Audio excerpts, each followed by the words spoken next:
Susan. So Cliff gave you the macro view. I'm going to talk a little bit about the micro view from our contract, our point of view. Well, the results are in. The NALC award was handed down. The Mail Handlers Award was handed down. And it pretty much went right along with what our contract was.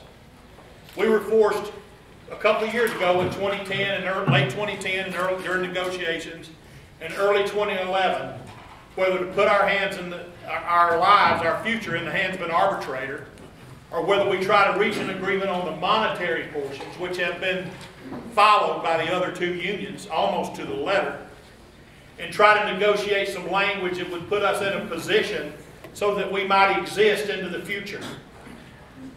You don't have to be a rocket scientist to know that the post office of the past, 10 years ago we had 300,000 clerks. How many we got now? 300,000 members. How many we got now? About 175, probably less than that, who are actually working at the post office.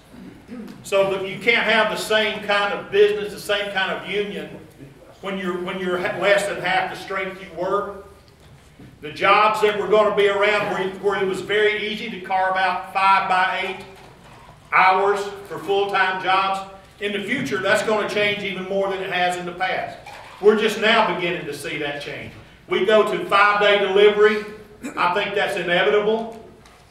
You know what else is inevitable after that? Probably 3-day delivery, 4-day delivery. That's coming. That's coming, and we got to put ourselves in a position so that we can adapt, because if you don't adapt, if you went to 8th grade science, if you don't adapt, what happens? You die. You die.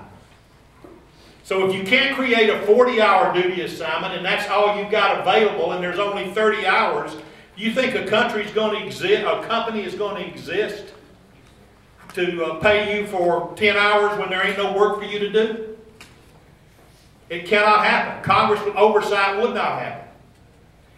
Where do you think the post office would be right now if it were a private company? Out of business. Where would our contract be? Abrogated. Completely abrogated. They tried to do it anyway. But we decided to try to make some changes in our contract that will put us in a place going forward that we can create a future for our members. And I believe we've done that. Now, this is a blue-collar working contract. It's not where it's just laid out and you just take it and that's it. It requires work on behalf of the locals. We've got language in there that says they got to create desirable duty assignments out of whatever hours are available, those kind of things. But those kind of things take work on behalf of the stewards. We've tried to put the tools in here that are available for you, but frankly, it's up to the locals to use those tools to make sure that the best jobs available are there for our members. Now, we know we've got a Postal Service because you've got it at your level. We see it at our level where they don't much care what's in here. And the only answer to that is you've got to have a grievance procedure so that you can move your grievances to an arbitrator ultimately sooner rather than later. I've talked to some people yesterday afternoon and today where they're posting jobs without principal assignment areas, trying to make everybody a universal interchangeable so you don't know what your job is from one day to the next. We got a contract that says they can't do that. They've got people where they've excessed them and they've got PSEs working 40, 50 hours a week in offices where career people have been excessed out. And the answer is, how do you fix that? Well, if the Postal Service want to go by the contract, the only option you have is to file a grievance. But if your ability to file a grievance is that you're going to, in 5 or 6 years, you might get to arbitration, you're shooting blanks. Because that manager is making that decision on whether to deny your grievance. They couldn't care less because 5 or 6 years, they ain't going to be around anyway. They're going to be moved along. That's why, I don't know if you read the articles, but the time limits in the contract, my last 2 articles have been about time limits and why that's so important. And I see some locals just extend time limits. We've been guilty of it at the national level, just drag on and on and on. A grievance procedure is only as good as the speed with which you can get it to arbitration to bring it to conclusion. Otherwise, it's the black hole of Calcutta. And we've got to have a grievance procedure that is responsive and quick, and that means you don't file grievances by the thousands. And since we've got the young lady in here, I'll put it this way: you don't soil your own nest with a lot of, because that way you can't move your good cases to the top. It's in our interest to file one great grievance and tie a lot of other ones to it, get that case to arbitration in a timely manner, than it is to file a grievance every 5 minutes and say, oh, I filed 60,000 grievances. And you know, we've been doing it the wrong way for a long time, and we've got to change our culture and take advantage of the tools we have to get our importance grievances to the top and get it there in a timely manner. We've made some gains at the national level in doing that, and we've got to find ways to do it at the local level as well. Now, I want to talk to you a minute about the cases that are pending that we've done at the national level. First of all, I want to talk to you a minute about, well, let me back up a little bit. I told you we struck the grand bargain here in the contract. What was one of the chief points of that, as far as importance, in my opinion, was the 50-mile limit on excess. That's why we have a lot of plants still in existence. If we didn't have that, a lot of these amps that they've been proposing and talking about would have long since taken place. And to my knowledge, no one has been forced to go beyond 50 miles in excessing under this contract. Under the previous contract, we had literally thousands of employees in our bargaining unit who had already received letters that they were going to be excessed hundreds of miles. Hundreds of miles. And this contract has stopped it.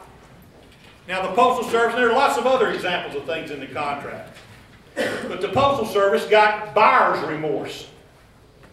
They agreed to something, and when they realized what it was, they want to take the position, no, that ain't really what we meant.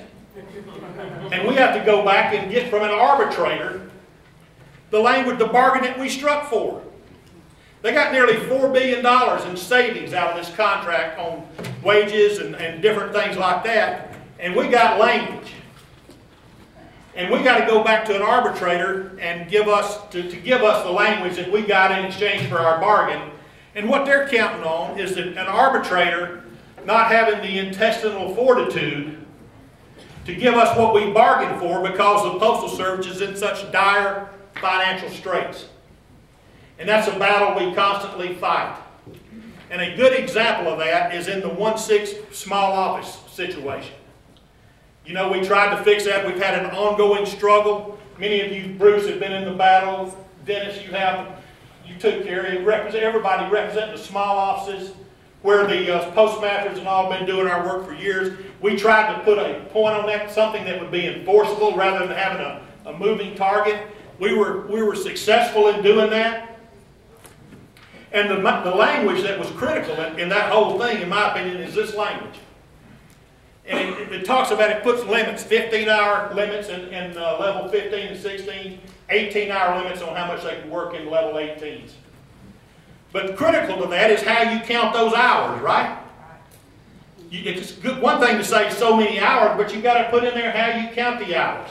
So this came down the very last day of negotiations, March 11 or 12, I can't remember what it was, 2011. In the room was myself for APWU, John Dawkins for the Postal Service, he was their lead person on this. Cliff was up talking money with Colino. I was talking contract with Dawkins. So me and Dawkins were in the room. Lyle Crete, some of you probably know Lyle, Assistant Clerk Craft Director, was in there with me, and Patrick Devine, you've heard the name, was in there with Dawkins. He's taken Dawkins' place because Dawkins has since retired. We proposed this language. This language came in from the union on the very last day, and it's on page 300 of the contract. And it says, all time the supervisor or postmaster spends staffing the window during the day will be counted towards the permissible bargaining unit work limits. All time they spend staffing the window during the day will be counted. Now that seems clear. It seems unambiguous, doesn't it? But there are ways, there's at least 3 ways you can count the time. One is earned time. Any of you who've ever worked a window, you know what that is, right? You sell a book of stamps, you get credit for how many seconds is it now? 30 seconds. How many? 30 seconds. 30 seconds. So no matter that grandma comes in there and she wants to look at all you pretty flower stamps, and by the way, you got any of those Elvis stamps left and all that kind of stuff. And you sell those stamps, you get 30 seconds. Took her 10 minutes to make her mind up, but you get 30 seconds. Now that's earned time. Another way to count that time is actual time, right? Real time. How long did it actually take Grandma to make up her mind? 4 hours, whatever it is. But that is, earned time is easy to count, but it's certainly not acceptable to the union, is it? Because we never get up to 15 hours or 18 hours if we only counted earned time. And if you're familiar with that, how that works, you know that's a fact. Actual time is also not acceptable. For what reason? It's unenforceable. Who's going to keep up with how much time they actually... You going to trust a postmaster to actually keep up with how much time they spent doing work and how much time they sat there waiting on somebody to come in the door, you know? They're not going to do it. So what we decided to use was all time. All time. Now when an arbitrator, this is what the Postal Service in this national arbitration case that took place last year, we're still waiting on a decision. They took position, oh, we didn't mean all time. We meant earned time. That's a big scratch. Because somebody out in the field, you know, when they got the contract, I'm sure they said, you agreed to what? 15 hours means we're going to have to put clerks in some of these offices where we ain't never had them before. Right? That was that's what you get for $4 million. $4 billion, I'm sorry. You expect us to give up $4 billion in wages and that kind of concessions and not get nothing for it? That's what you get. We're trying to create jobs, so we got a bargaining unit, so we got a job for you young folks out there going into the future. So they said, no, we didn't mean that. We didn't mean all time. We meant earned time. So the arbitrator's sitting here trying to decide who's right on this. What does all time mean? So when they are presented with that and they got to make a decision on what language actually means, what the arbitrators, the way that they decided is let's see who the negotiators, the people who initialed it, said to each other what it meant. So in that meeting I just told you about was 4 people. Me, Dawkins, Lyle Crete, Devine. I passed that new language across to Dawkins and an all-time spent staff in the window. He said, Mike, what do you mean by that? And this was my testimony to Dawkins. And this is the truth. I said, all time means all time, John. I said, if the window's open, it's being staffed. His response to me was, well, that seems pretty clear to me. And because he was getting pressure from Tolino to get this deal done, because they were salivating all over themselves for the $4 billion, right?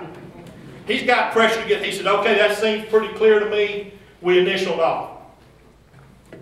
So I go in there to DOS, and by the time we get to the arbitration hearing, Dawkins is retired. He's somewhere down there in the freaking Amazon on the track or something. Literally, he was. He didn't come back for the hearing. So he didn't testify. I testified what I said. Lyle Crete testified. Mike told Dawkins just what I told you. He said Dawkins' response was, that seems pretty clear to me. Just exactly what happened. And it happens to be the truth. And Patrick Devine at this hearing was management's advocate. He's a lawyer also. So was Dawkins. So he's asking me questions about this meeting, what was said. And I told him in response, and it's on the transcript, I said, you know that's what I told him, Patrick, because you were sitting right there next to him. Guess who else didn't testify? Patrick Devine didn't testify. He didn't come in there and say, Mike Morris didn't tell him that. So the record before DOS is very clear. Only 2 people testified about what was said, me and Lyle. It was not rebutted.